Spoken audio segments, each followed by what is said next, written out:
శ్రీ గురుభ్యో నమ. కోటి రామనామ జపయజ్ఞ దీక్ష సత్సంగ కార్యక్రమానికి అందరికీ శుభస్వాగతం.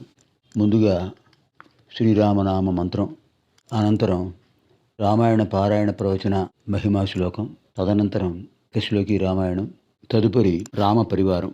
ఈ శ్లోకాలు అధ్యయనం చేసిన తర్వాత మనం కథాంశంలో ప్రవేశిద్దాం. ఓం రామ్ శ్రీరామాయ నమః.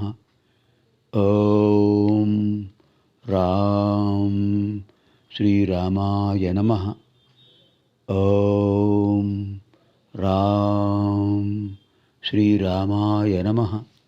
యః కర్ణాంజలి సంపుటైరహరః సమ్యక్ పిబత్యాదరాత్ వాల్మీకేర్వదనారవిందగళితం రామాయణాఖ్యం మధు.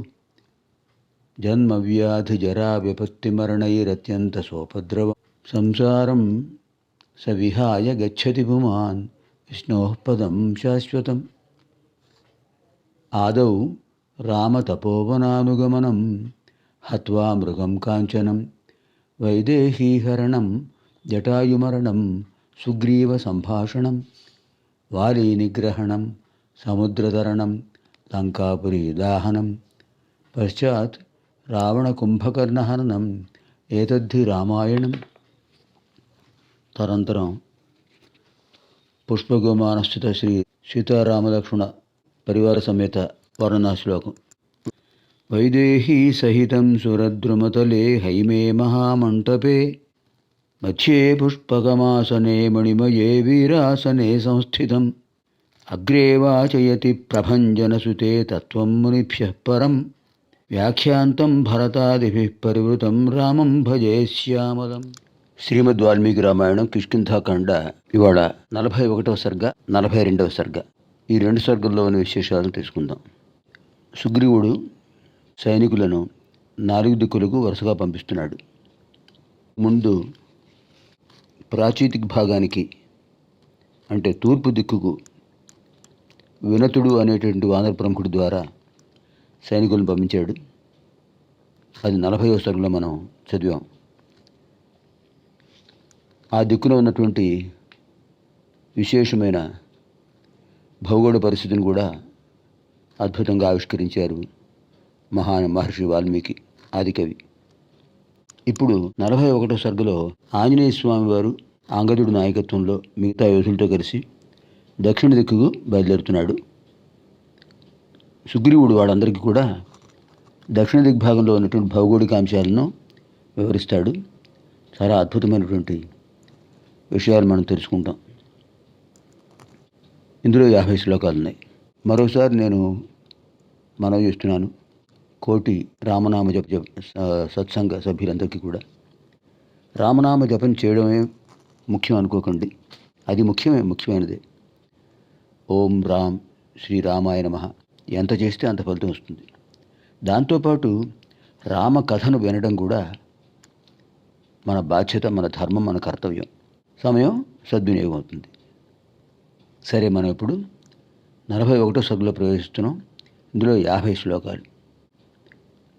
అంగదుడి నాయకత్వంలో హనుమంతుడు మొదలైన వానరవీరులు దక్షిణ దిక్కుకు బయలుదేరుతున్నారు. సుగ్రీవుడు ఆ దిగ్భాగంలో ఉన్న విశేషాలను చెప్తున్నాడు. తతః ప్రస్థాప్య సుగ్రీవః తన్మహద్వానరం బలం దక్షిణాం ప్రేషయామాస వానరాన్ అభిలక్షితాన్. తతః ప్రస్థాప్య సుగ్రీవః తన్మహద్వానరం బలం దక్షిణాం ప్రేషయామాస వానరాన్ అభిలక్షితాన్. వినతుడి నాయకత్వంలో మహాబలవంతులందరినీ కూడా తూర్పు దిక్కుకు పంపించాడు సుగ్రీవుడు. తర్వాత మహావీరులైనటువంటి వానరులను దక్షిణ దిక్కుకు సిద్ధం చేశాడు. అగ్నిహోత్రుడి అంశతో జన్మించిన నీలుడు, రుద్రాంశ సంభూతుడు హనుమంతుడు, బ్రహ్మాంశ సంభూతుడు మహాబలశాలి జాంబవంతుడు, సుహోత్రుడు శరారి శరగుల్ముడు, గజుడు గవాక్షుడు గవయుడు సుషేణుడు. మనకి వానర ప్రముఖుల్లో సుషేణులు 2 ఉన్నారండి, జ్ఞాపకం పెట్టుకోవాలి. ఒకడు వాలి భార్య తారాదేవి ఉంది కదా, ఆవిడ యొక్క తండ్రి ఒక సుషేణుడు. ఇంకొక సుషేణుడు ఎవరంటే వాలికి మామ అంటే ఇదే సుషేణుడు తారేక తండ్రి, వారికి మామగారు. ఇంకొక సుషేణుడు ఎవరంటే ఇప్పుడు వాళ్ళకి సంబంధం లేనివాడు. ఇతను ఒక వీరుడు. ఈ సుషేణుడు వానర నాయకుడు, వానర సేనాధిపతి. అంచేత ఇద్దరు సుషేణుడు ఉన్నారు. ఇప్పుడు ఈ సుషేణుడు అంగదుడి నాయకత్వంలో బయలుదేరుతున్నాడు. అది గుర్తుపెట్టుకోవాలి మనం. తర్వాత ఋషభుడు, మైందుడు, ద్వైదుడు, విజయుడు, గంధమాదనుడు, అలాగే అగ్నిహోత్రుడు అంశతో అగ్నిహోత్రుడి యొక్క కుమారులే. అగ్నిహోత్రుడి కుమారులు ఉల్కాముఖుడు, అసంగుడు, వాళ్ళు కూడా వానరులుగా ఆవిర్భవించారు. అలాగే వాలి కుమారుడు అంగదుడు, వీళ్ళందరూ కూడా సీతాన్వేషణకు దక్షిణ దిశకు బయలుదేరారు. వీళ్ళందరికీ నాయకుడు అంగదుడు, యువరాజు. వానర ప్రముఖులకు సుగ్రీవుడు చెప్తున్నాడు, వానర వీరులారా, సీతాన్వేషణ విషయాన్ని మీరు వింధ్యపర్వతం నుంచి ప్రారంభించండి. ఎందుకు ఈ మాట చెప్పాడంటే, వానర సముదాయాలన్నిటికీ కూడా కేంద్రం వింధ్యపర్వతం, భారతదేశానికి మధ్య భాగంలో ఉంటుంది. వింధ్యకు హిమోత్పర్వతానికి మధ్య పవిత్ర దేశాన్ని, ఆ పవిత్రమైన ప్రదేశాన్ని ఆర్యావర్తం అంటారు. అదే ఉత్తర దిశ. వింధ్యకు దక్షిణ భాగంలో ఉండే ప్రదేశాన్ని దక్షిణాపథం అంటారు. అది దక్షిణ దిశ. అందులో భాగమే మనం డెక్కన్ ప్లాటూ అంటుంటాం. ప్రస్తుతం తెలంగాణ ప్రాంతం, హైదరాబాద్, సికింద్రాబాద్, ఈ ప్రాంతం అంతా కూడా దక్కన్ పీఠభూమి అంటారు. అది దీంట్లోదే, ఈ భాగంలోదే. అక్కడ ఉన్న విశేషాలని చెప్తున్నాడు ఆయన. దక్షిణ దిగ్భాగంలో అద్భుతమైన వృక్షాలుంటాయి, లతలుంటాయి. అక్కడ విశేషమైన నర్మదా నది చాలా విశేషమైనది. ఈ నర్మదా నదిలో అద్భుతమైన బాణలింగాలు దొరుకుతుంటాయి.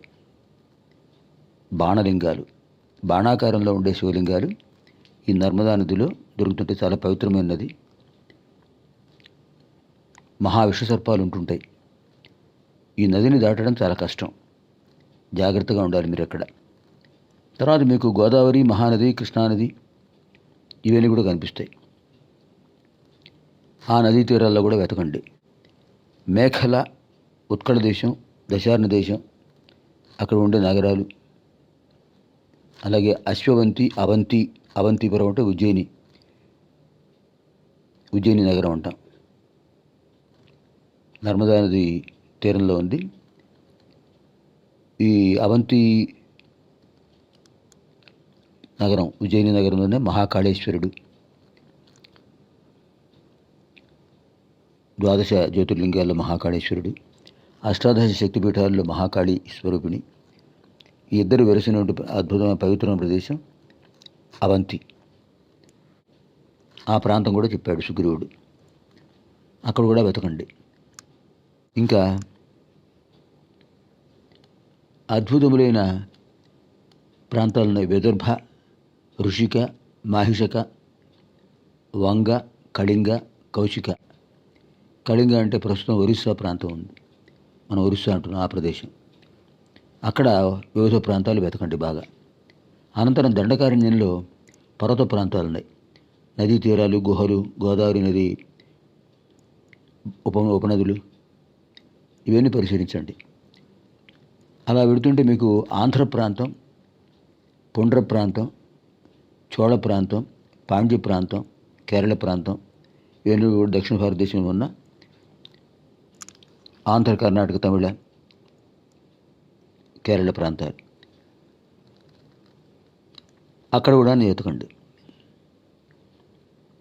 అక్కడ మీకు దక్షిణ విభాగంలో మలై పర్వతం కనిపిస్తుంది.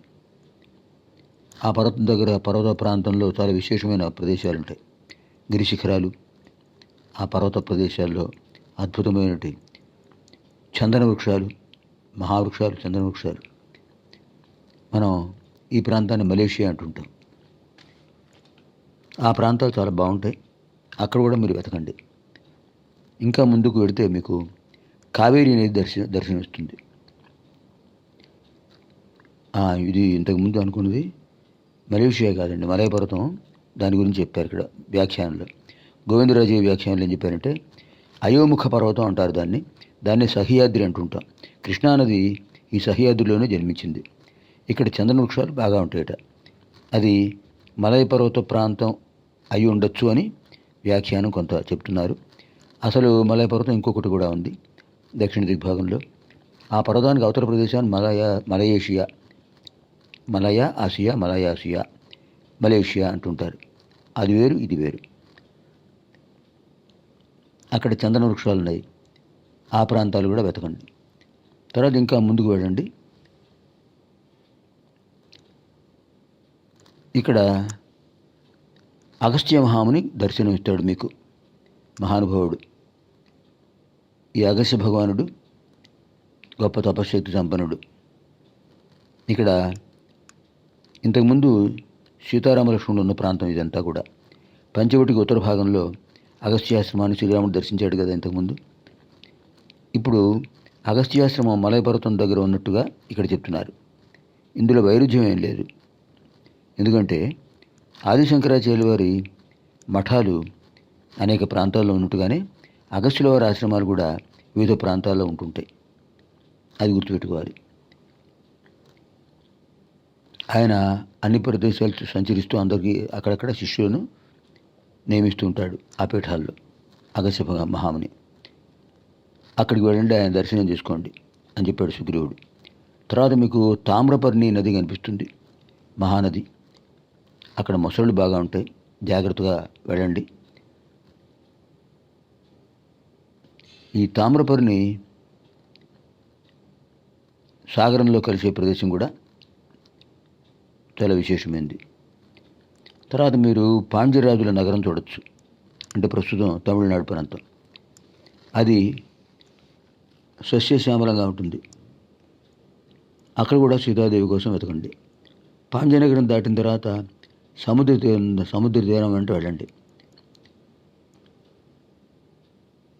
ఇక్కడి నుంచి మీరు సముద్రం దాటవలసి వస్తుంది అవసరమైతే. ఇక అగస్త్యుల వారు అద్భుతమైన మహేంద్రగిరిని పవిత్రం చేశారు. ఆయన సంచారంతో మహేంద్రగిరి పర్వతం చాలా విశేషమైన పవిత్రత పొందింది. ఈ మహేంద్రగిరిపై అనేక పుష్పవృక్షాలు, ఫలవృక్షాలు కనిపిస్తాయి. అక్కడికి వెళ్ళండి మీరు. యక్షులు, అప్సరస్సులు, దేవర్షులు సంచరిస్తుంటారు మహేంద్రగిరిపై.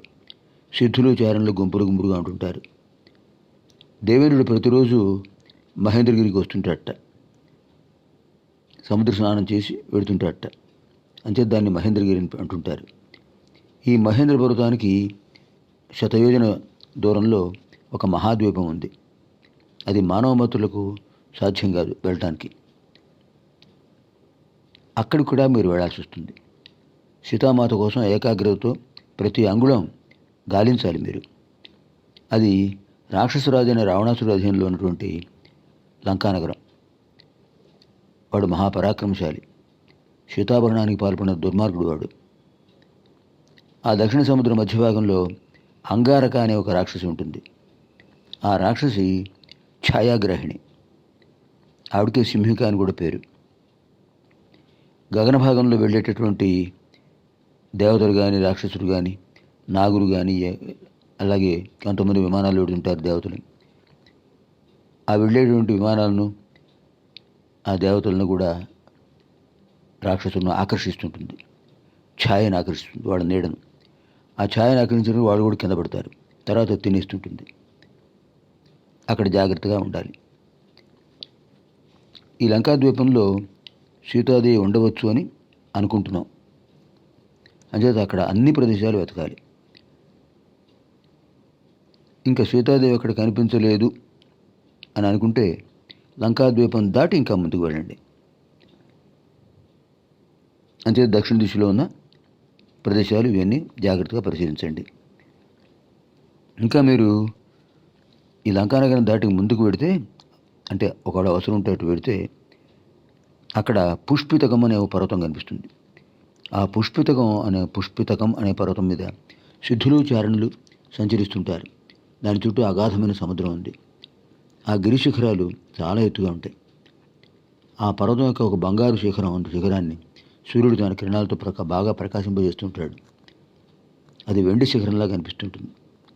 ఆ కాంతులతో ప్రకాశిస్తుంటుంది. ఆ శైలానికి నమస్కారం చేయండి మీరు. అది దాటిన తర్వాత 14 యోజనాల దూరంలో సూర్యవంతం అనే పర్వతం కనిపిస్తుంది. అటు వెళ్ళడం చాలా కష్టం.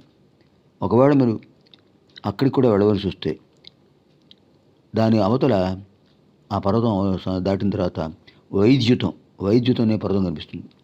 అందులో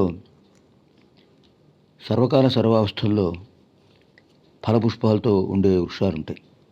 చాలా అద్భుతంగా ఉంటుంది. కందమూల ఫలాలు చక్కగా బాగా లభిస్తాయి. మీరు అక్కడ విశ్రాంతి తీసుకోవచ్చు. తర్వాత కుంజరం అనే పర్వతం కనిపిస్తుంది. ఆ కుంజర పర్వతం విశేషమైనటువంటి పర్వతం. దాని మీద విశ్వకర్మ భవనం నిర్మించాడు. అది అగస్త్యుల వారికి సమర్పించాడు విశ్వకర్మ. అది యోజన మేరకు విస్తరించినటువంటిది. 10 యోజనాల ఎత్తు మీద ఉంటుంది. ఆ పర్వతం దాటి వెళితే భోగవతి అనే పురం కనిపిస్తుంది. భోగవతిపురం. అక్కడ అన్ని సర్పాలే ఉంటాయి. వివిధ కక్ష్యలు ఉంటాయి. అక్కడ జాగ్రత్తగా ప్రవర్తించాలి. విషసర్పాలు పీడిస్తూ ఉంటాయి. అక్కడ ఆదిశేషుడు సోదరుడు వాసుకి అక్కడ నివసిస్తుంటాడు. అతని రాజధాని భాగవతి నగరం. ఆ భాగవతి నగరంలో కూడా వెతకండి.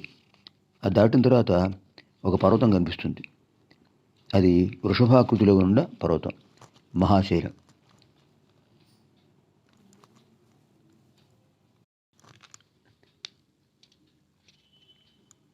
ఆ భాగవతీపురాన్ని దాటిన తర్వాత వృషభ పర్వతం కనిపిస్తుంది. ఆ వృషభాకారంలో ఉండే పర్వతం చాలా విశేషమైంది. అక్కడ చందన వృక్షాలు బాగా ఉంటాయి. అక్కడ రోహితులు అనే గంధర్వులు సంచరిస్తుంటారు. ఆ వృక్షాలను మీరు తాకకండి. కారణం ఏంటంటే శైలుషుడు, గ్రామణి, శిగ్రువు, శుభ్రువు, బభ్రువు అనే 5 గంధర్వులు రక్షిస్తూ ఉంటారు. ఆ వృక్షాలను తాకితే వాడు శిక్షిస్తారు. వృషభగిరి దాటిన తర్వాత భూమండలం యొక్క సరిహద్దు అదే. ఆ సరిహద్దు కడతారు మీరు. అక్కడ సూర్యుడు, చంద్రుడు, అగ్నిహోత్రుడు ఎలా తేజస్తో వెలుగుతుంటారో అలా తేజవంతుడైన పురుషుడు కనిపిస్తారు మీకు అక్కడ. పుణ్యలోకాలకు వెళ్ళే అర్హత కలిగిన వాళ్ళే ఆ ప్రదేశానికి వెళ్ళగలరు. మిగిలిన వాళ్ళు ఆ ప్రదేశానికి వెళ్ళలేరు. అది దాటిన తర్వాత మీకు కనిపించేది పితృలోకము. పితృదేవతలు ఉండేటువంటి అద్భుతమైన లోకం పితృలోకం. ఇక్కడ అంతా అంధకారంగా ఉంటుంది. ఇలా ఈ ప్రదేశాలను మీరు చూడండి. ఇంతవరకు మీకు చెప్పిన ప్రదేశాలన్నీ కూడా వెతికిన తర్వాత ఇంకా ఆ వెతకవలసిన ప్రదేశాలు ఏమైనా ఉంటే మీ దృష్టికి వస్తే అవి కూడా అక్కడ కూడా చూడండి. ఏదైనా మీకు ఒక నెల సమయం ఇస్తున్నాను. నెల రోజుల్లోపు మీరు శుభవార్త తీసుకురావాలి. నెల దాటితే మీరు నాకు కనిపించవలసిన అవసరం లేదు. మిత్రులారా, మీరందరూ మహాబలవంతులు.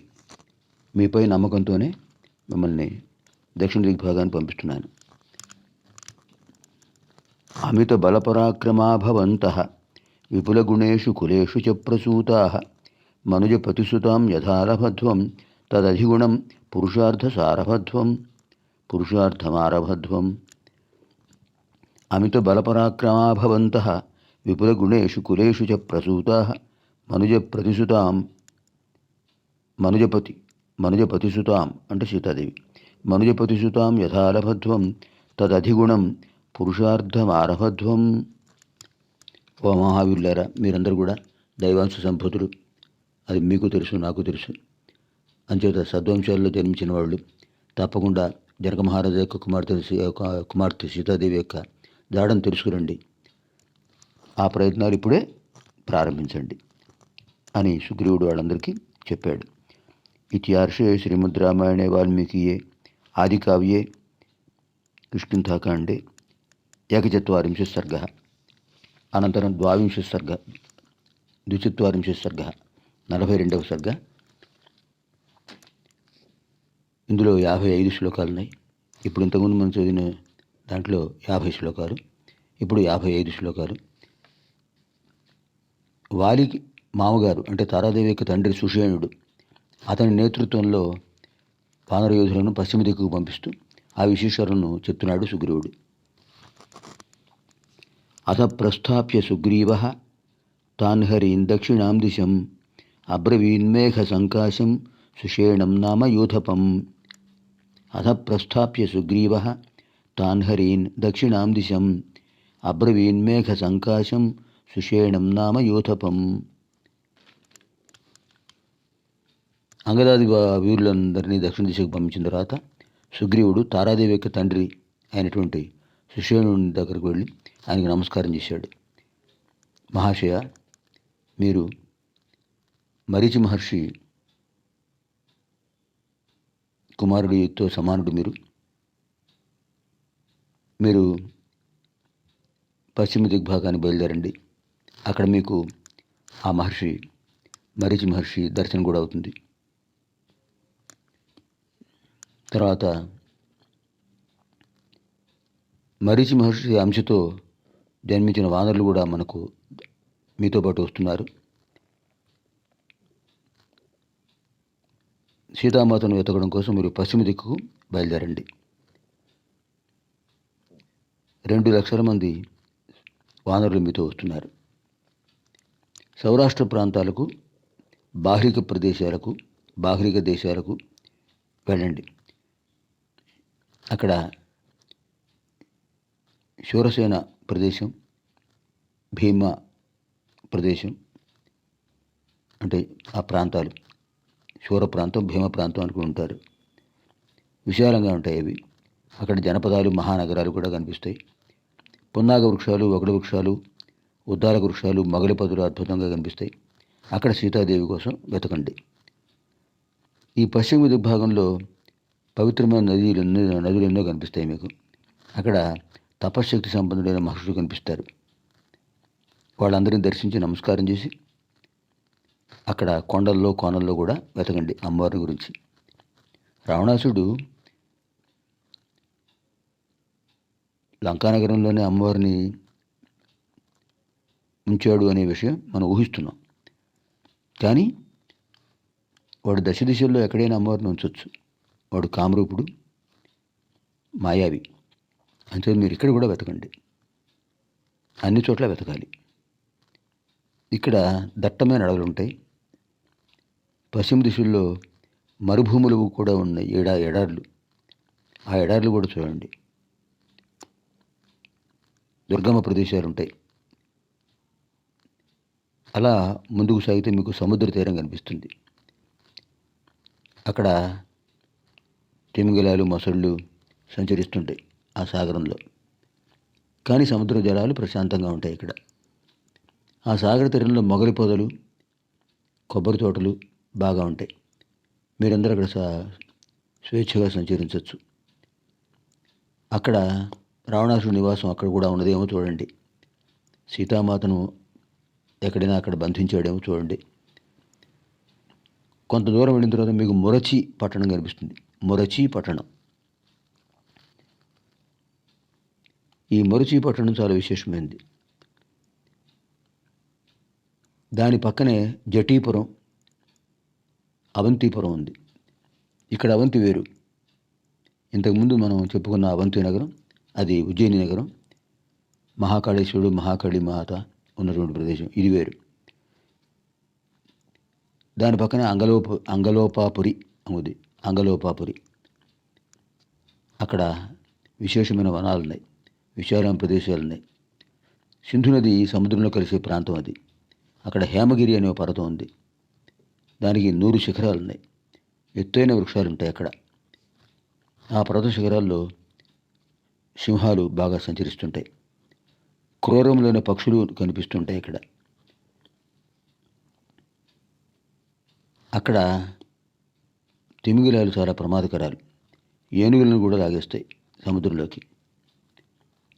ఆ ప్రదేశం జాగ్రత్తగా చూడాలి. మీరు ఆ ప్రదేశంలో జాగ్రత్తగా ప్రవర్తించాలి, జాగ్రత్తగా సంచరించాలి. అక్కడ మదపుటేనులు బాగా కనిపిస్తుంటాయి మీకు. చిత్రమైన వృక్షాలు ఉంటాయి. అక్కడ అడుగు అడుగు మీరు చూడాలి, వెతకాలి. కొంత దూరం వెళ్ళిన తర్వాత మీకు పారియాత్రం అనే పర్వతం కనిపిస్తుంది. పారియాత్రం సప్త కులపర్వతాల్లో పారియాత్రం ఒకటి. దాని శిఖరం చాలా ఉన్నతంగా ఉంటుంది. శతయోజన విస్తీర్ణ ప్రాంతం అది. సామాన్యులు ఆ పర్వతాన్ని చూడలేరు, దర్శించలేరు. ఆ పర్వత శిఖరం మీద 24 కోట్ల మంది గంధర్వులు ఉంటుంటారు. గంధర్వగిరి అంటారు దాన్నే. 24 కోట్ల మంది గంధర్వులు కనిపిస్తుంటారు మీకు అక్కడ. వాళ్ళు మహాభయంకరులు. వాళ్ళను దర్శించి ముందుకు సాగండి మీరు. వాళ్ళకి ఎటువంటి హాని చేయకండి. అక్కడ వృక్షాలకు పండ్లు ఉంటాయి, ఆ పండ్లు తీసుకోకండి మీరు. గంధర్వులకు కోపం వస్తుంది. పారియాత్ర పర్వతం సమీపంలో సాగర గర్భంలో వజ్రగిరి అనే పర్వతం ఉంది. ఆ పర్వతం చాలా విశేషమైనది. అది ఒక్కోసారి సముద్ర ఉపరితలానికి వస్తుంటుంది. అక్కడ రత్నాలు, వజ్రాలు ఉంటుంటాయి. ఆ గిరి గుహల్లో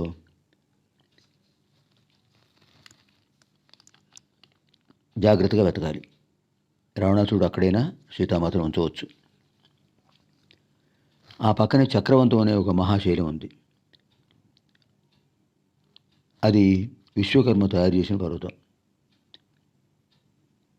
అక్కడ అద్భుతమైన 1000 అంచులు కలిగినట్టు ఒక చక్రాన్ని నిర్మించాడు విశ్వకర్మ. శ్రీ మహావిష్ణువు ఈ పర్వతం మీదే పంచజనుడు హయగ్రీవుడు అనే రాక్షసుని సంహరించాడు. అంటే హయగ్రీవుడు అనే రాక్షసుని సంహరించడం కోసం స్వామి హయగ్రీవ అవతారం ధరించారు. అది అక్కడ విశేషం. పంచజనుడిని సంహరించి వాడి దగ్గర నుంచి శంఖం తీసుకున్నాడు స్వామి. అదే పాంచజన్యం. తర్వాత అక్కడే ఆయనకు సుదర్శన చక్రం కూడా లభించింది. సహస్రార చక్రం అది.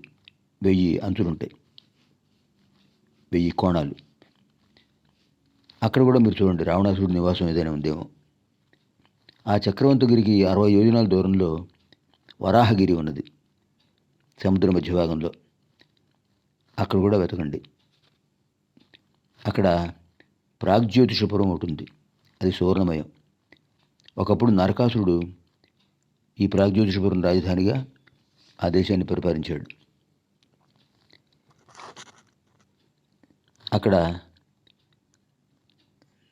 అంటే ఇక్కడ విశేషం ఏంటి, నరకాసురుడు చాలా కాలం నుంచి పరిపాలిస్తున్నాడు. ద్వాపర యుగంలో శ్రీకృష్ణ పరమాత్మ సత్యభామాసేతుడై నరకాసురుడిని సంహరించాడు. అది మనకు తెలిసిన కథే. ఆ నరకుడే ఇతను. అతను పరిపాలిస్తుంటాడు. ప్రాగ్జ్యోతిషపురం రాజధానిగా ఆ ప్రాంతాన్ని పరిపాలిస్తుంటాడు నరకాసురుడు. మీరు అక్కడ జాగ్రత్తగా ప్రవర్తించండి. వాడు చాలా దుర్మార్గుడు.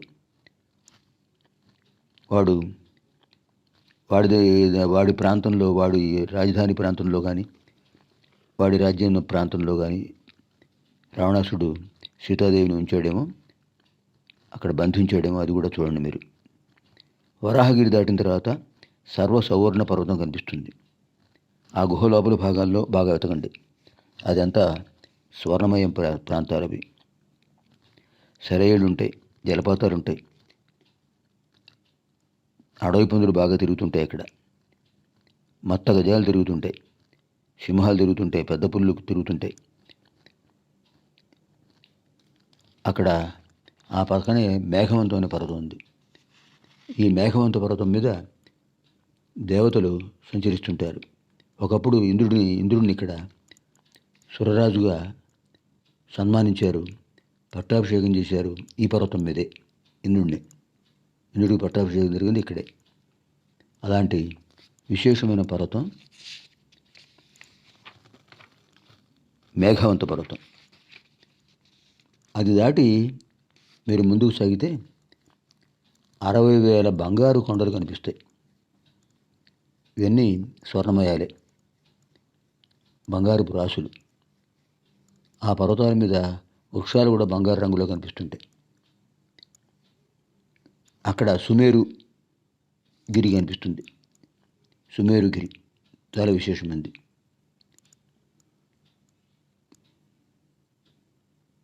ఈ మేరు బంగారు కాంతులతో ప్రకాశిస్తుంటుంది.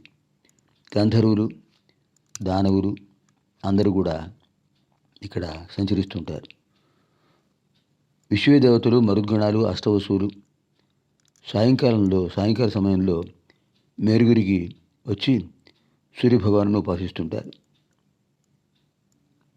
ఇక్కడి నుంచే సూర్యభగవానుడు అష్టాద్రికి చేరుకుంటాడు. అక్కడ కూడా మీరు చూడండి అమ్మవారిని వెతుకుతూ. తర్వాత మేరు పర్వతానికి అష్టాద్రికి మధ్య 10,000 యోజనాల దూరం ఉంది.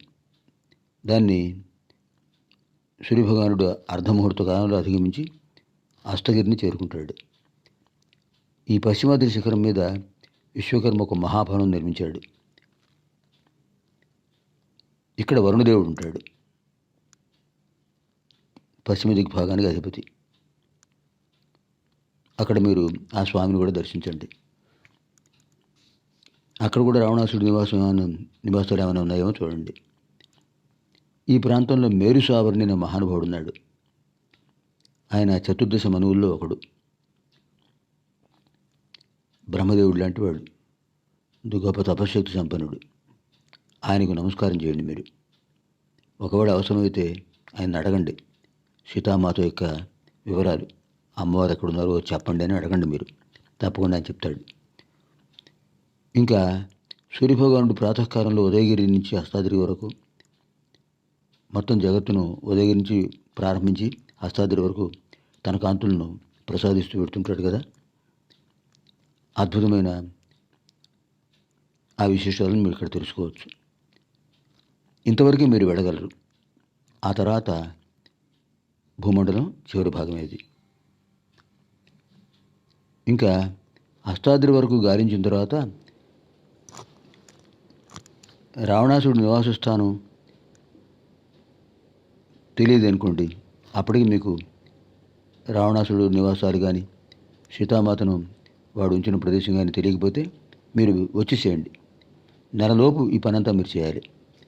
సకాలంలో ఇక్కడ రాకపోతే ఇక నాకు కనిపించాల్సిన అవసరం లేదు. సుషేయుడు మీ అందరికీ నాయకుడు. ఆయన చెప్పినట్టు చేయండి మీరందరూ. పశ్చిమ దిగ్భాగాన్ని పూర్తిగా గాలించండి. సీతాన్వేషణ కార్యం సఫలం అవడానికి మీరు దేవతలను ప్రార్థిస్తూ వెళ్ళండి. ఇలా సుగ్రీవుడు సుషేణుడితో పెడుతున్నటువంటి మిగతా నాయకులకు కూడా, వానర నాయకులకు కూడా చెప్పాడు. తతఃసుషేణ ప్రముఖ ప్లవంగా సుగ్రీవవాక్యం నిపుణం నిశమ్య ఆమంత్రి సర్వే ప్లవగాధిపం తే జగ్ముర్దిశం తాం వరుణాభిగుప్తాం. తతఃసుషేణ ప్రముఖ ప్లవంగా సుగ్రీవవాక్యం నిపుణం నిశమ్య ఆమంత్రి సర్వే ప్లవగాధిపం తే జగ్ముర్దిశం తాం వరుణాభిగుప్తాం. ఈ విధంగా సుగ్రీవుడు చెప్పగానే సుషేణుడి నాయకత్వంలో వానర వీరులందరూ కూడా బయలుదేరారు. ఆయన అనుమతి తీసుకుని వరుణదేవుడి యొక్క ఆధిపత్యం ఉన్నటువంటి పశ్చిమ దిక్కుకు బయలుదేరారు. ఇతిహార్షే శ్రీమద్ రామాయణే వాల్మీకి ఆది కావ్య కిష్కింధాకాండే 240 సర్గ. దాంతో మనకు 42వ సర్గ పూర్తయింది. ఇది అద్భుతమైనటువంటి 21వ విభాగం. అంటే ఇప్పటికీ మాకు కిష్కింధాకాండలో 21 భాగాలు అయ్యాయి, 42 సర్గలు అయ్యాయి. అనంతర కార్యక్రమంలో మనం 43, 44 సర్గల్లోని విశేషాలు కూడా తెలుసుకుందాం. సర్వేభ్యః హనుమత్ సమేత శ్రీ సీతారామ లక్ష్మణ భరత శత్రుఘ్న దేవానాం దివ్యానుగ్రహ ప్రాప్తిరస్తు. శుభం భవతు. శ్రీరామ్ జయ రామ్ జయ జయ రామ్.